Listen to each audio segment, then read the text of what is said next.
भाजपा महिला मोर्चा मुजफ्फरपुर पश्चिमी द्वारा जिलाध्यक्ष याचना शाही की अध्यक्षता में आज गुरुवार को पार्टी कार्यालय पर एक जनाक्रोश प्रेस कॉन्फ्रेंस का आयोजन किया गया। कार्यक्रम में मुख्य अतिथि के रूप में पूर्व उप मुख्यमंत्री सह भाजपा विधायक रेणु देवी और पूर्व मंत्री सह भाजपा विधायक रामा निषाद शामिल हुई। दोनों अतिथियों को अंगवस्त्र देकर जिलाध्यक्ष याचना शाही ने स्वागत और अभिनंदन किया। इस मौके पर महिला आरक्षण बिल एवं विपक्षी के बयान को लेकर पूर्व उप मुख्यमंत्री और पूर्व मंत्री ने तीखा हमला बोला। पूर्व उप मुख्यमंत्री रेणु देवी ने कहा कि कांग्रेस और राजद जैसे दलों ने महिला आरक्षण बिल में बाधा डालकर अपनी महिला विरोधी मानसिकता का परिचय दिया है। उन्होंने स्पष्ट किया कि प्रधानमंत्री नरेंद्र मोदी के नेतृत्व में महिलाओं को हक मिलना तय है। इस पर राजनीति बर्दाश्त नहीं की जाएगी। प्रेस कॉन्फ्रेंस के दौरान पूर्व उप मुख्यमंत्री रेणु देवी और पूर्व मंत्री रामा निषाद ने पप्पू यादव के हालिया बयानों की कड़ी निंदा करते हुए कहा कि महिलाओं के प्रति ऐसी ओछी टिप्पणी उनकी संकीर्ण सोच को दर्शाती है। उन्होंने सवाल किया कि अपनी पत्नी के राजनीति में होने के बावजूद ऐसी टिप्पणी करना बेहद दुर्भाग्यपूर्ण है। इस मौके पर जिलाध्यक्ष याचना शाही ने कहा कि भाजपा महिलाओं के मान सम्मान के लिए गांव-गांव जाकर जनसंपर्क अभियान चलाएगी और विपक्षी साजिशों का पर्दाफाश करेगी। इस अवसर पर महिला मोर्चा जिला टीम और बड़ी संख्या में कार्यकर्ता उपस्थित रही, जिन्होंने एकजुट होकर महिला अधिकारों की रक्षा का संकल्प लिया। मैडम, क्या उद्देश्य है आज के प्रेस कॉन्फ्रेंस? देखिए, आज का प्रेस कॉन्फ्रेंस हम लोगों ने नारी वंदन शक्ति का जो 17 तारीख को जिन लोगों ने उसको शर्मसार किया है, उसके लिए हम लोग हर जगह जाके अपने महिलाओं के बीच में, अपने पुरुषों के बीच में इस बात को रखना चाहते हैं। क्यों रखना चाहते हैं? क्योंकि भारत की संस्कृति जो है वो अर्धनागेश्वरी की है और शुरू से आप जानते हैं कि पुरुष और महिला बराबर होती थी।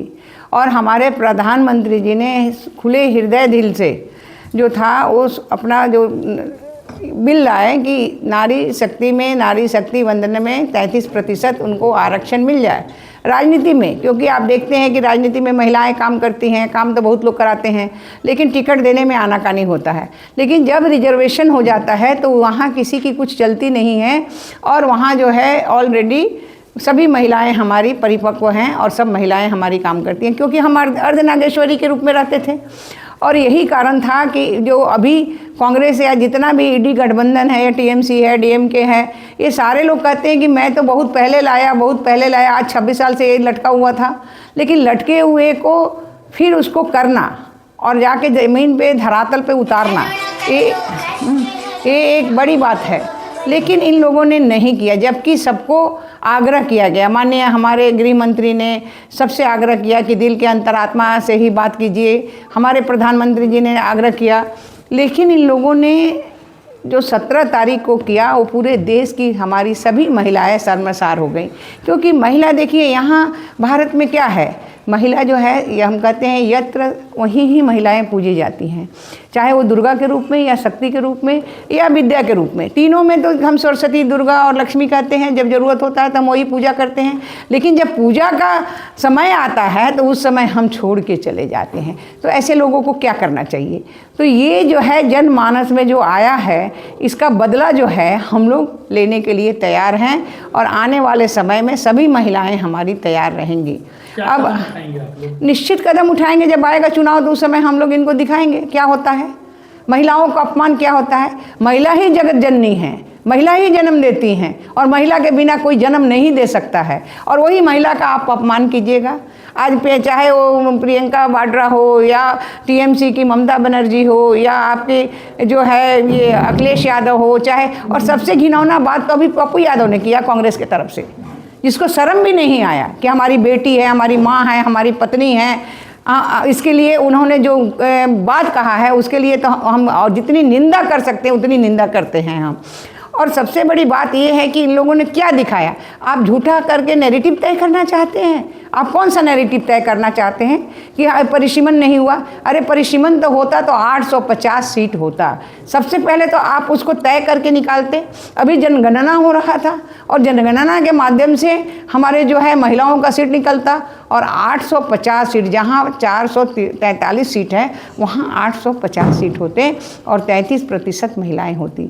आप देखिए बिहार में हमारी एनडीए की जब सरकार आई, जब लालू यादव की सरकार थी तो हम लोग उठाते थे तो लालू यादव जी बहुत बोलते थे, लेकिन लालू यादव के जाने के बाद, उस समय भी मैं विधायक थी, और जब लालू यादव के जाने के बाद जब हमारी सरकार आई तो 2006 में हम लोगों ने 50% महिलाओं को दिया।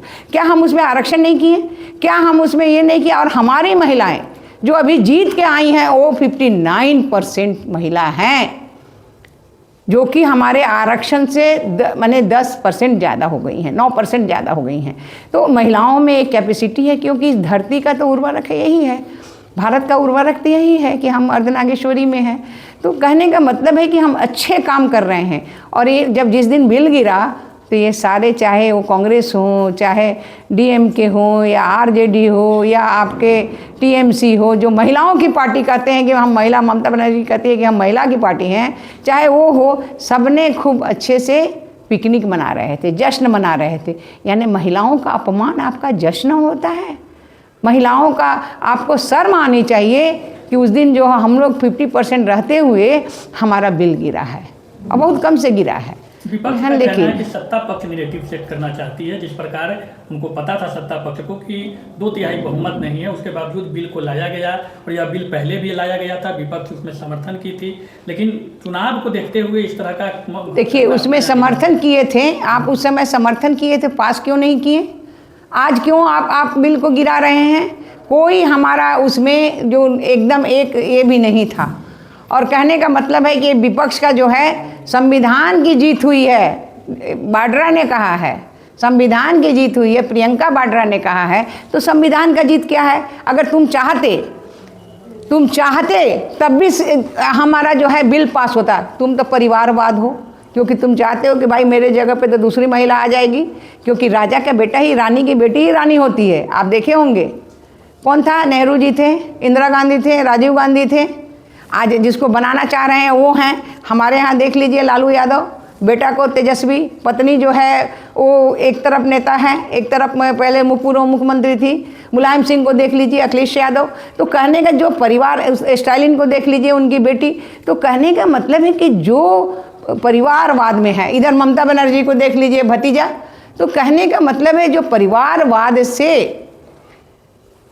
माने परिवारवाद को चाहता है, वो कभी नहीं चाहेगा कि आम जनता, एक गरीब महिला आगे आए।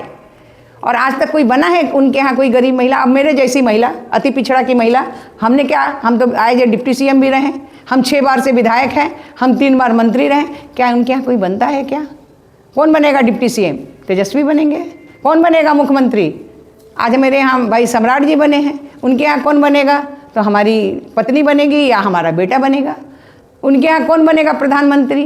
तो राजीव गांधी का बेटा, यदि इनका बेटा तो बनेगा ये राहुल गांधी बनेगा, प्रियंका बनेगी। तो ये जो परिवारवाद है, उधर कौन बनेगा? मुलायम सिंह का बेटा अखिलेश यादव बनेगा। टीएमसी में कौन बनेगा? उठाया जा रहा है कि जो परिसीमन 2023 की जनगणना के आधार पे होनी चाहिए वो आप लोग नहीं चाहते हैं, और नए तरह से जो 800 जो सीटें बढ़ेगी लोकसभा में, उसके आधार पे आप लोग चाह रहे हैं, वो अपना फायदा आप लोग देख रहे हैं। देखिए हमारा कोई फायदा नहीं है। हम चाहते हैं कि फ्रेश, आज कब गिनती हुआ था और वो जो परिसीमन बना था, लेकिन आज अगर करंट परिसीमन बनेगा तो वो कम से कम 50 बरस तक जाएगा ना, जाएगा 25 साल तक। जहाँ 50 करोड़ पर परिसीमन हुआ, आज 140 करोड़ लोग हो गए हैं। तो क्या परिसीमन हम गलत कर रहे थे? क्या हम नई जनगणना में हम गलत काम करना चाह रहे थे? कोई गलत, हमारी मंशा एकदम साफ थी कि हर महिला को अधिकार मिले हर जगह। चाहे छोटे छोटे राज्यों की आपने बात कहा, छोटे छोटे राज्यों की तो और ज़रूरत है। अगर उसकी संख्या देखिएगा तो पहले तो कम था 23, अब अगर हो जाता तो 28% वो बढ़ जाता। तो कहने का मतलब है कि हम तो हर राज्य के लिए, चाहे वो केंद्र शासित राज्य हो, चाहे छोटे छोटे राज्य हो, हर में हमारा परिसीमन जो है, अगर नए काउंटिंग से हम करेंगे। चुनाव कब है? 29 में। 29 में आते आते आपका सारा 1 साल का तो आपका परिसीमन ही है, 1 साल का तो काउंटिंग ही है जनगणना। 1 साल में सारे परिसीमन साफ हो जाते हैं। अभी 26 चल रहा है, 27 होता। तो क्या हमारी मंशा साफ थी, आपकी मंशा गलत थी? इसलिए ईडी को कोई मानने वाला नहीं है। और आने वाले समय में महागठबंधन को भारी से भारी आक्रोशों का सामना करना पड़ेगा और झाड़ू उठा के पूरी सफाई कर देनी पड़ेगी। ने जो बयान दिया है इसमें महिला आयोग ने भी संज्ञान लिया है, क्या ये सिर्फ विरोध तक रह जाएगा या कानूनी कार्रवाई के लिए भी जाएगा? नहीं, कानूनी कार्रवाई होगी। और पप्पू यादव और सारे भारत के लोग जानते हैं कि रंजीता रंजन पत्नी है उनकी, वो कैसे आई राजनीति में। और आज की महिलाएं, आज की बेटियां सारे पोस्टों पर सम्मान है अपनी क्षमता से, अपनी जो है कि कार्यशैली से, योग्यता से। तो वो महिलाओं को इतनी बड़ी जो है उन्होंने गाली दिया है, इसको वो अपमानित किया है। माफ़ी मांगे। और कांग्रेस ने भी किनारा कर लिया हमसे, कहा कि पप्पू यादव पार्टी में हमारे नहीं है, व्यक्तिगत उनका बयान है कि माफ़ी मांगे। कांग्रेस ने भी इस बात को कहा है। तो कांग्रेस वाले लोग समझ गया कि ये दोनों चीज़, अब महिला आरक्षण बिल भी उन लोगों ने रोका, वो भी लोगों ने गलत किया, अभी जो बयान दिया ये भी गलत किया। सब लोग हैं कि समय पे एक साथ होते हैं और जब फंसते हैं तो अलग होकर बात करते हैं, ये गलत है। और वो माफ़ी मांगे। आज महिला आरक्षण बिल के विरुद्ध हमारी विधायक जी औराई और रेणु देवी जी विधायक यहाँ पहुँची हैं, उनका सबसे पहले मैं बहुत बहुत आभार व्यक्त करती हूँ। और यहाँ आए हुए सभी लोगों का मैं हार्दिक अभिनंदन करती हूँ। और विधेयक पास नहीं हुआ जो 17 तारीख को हुआ था सदन में,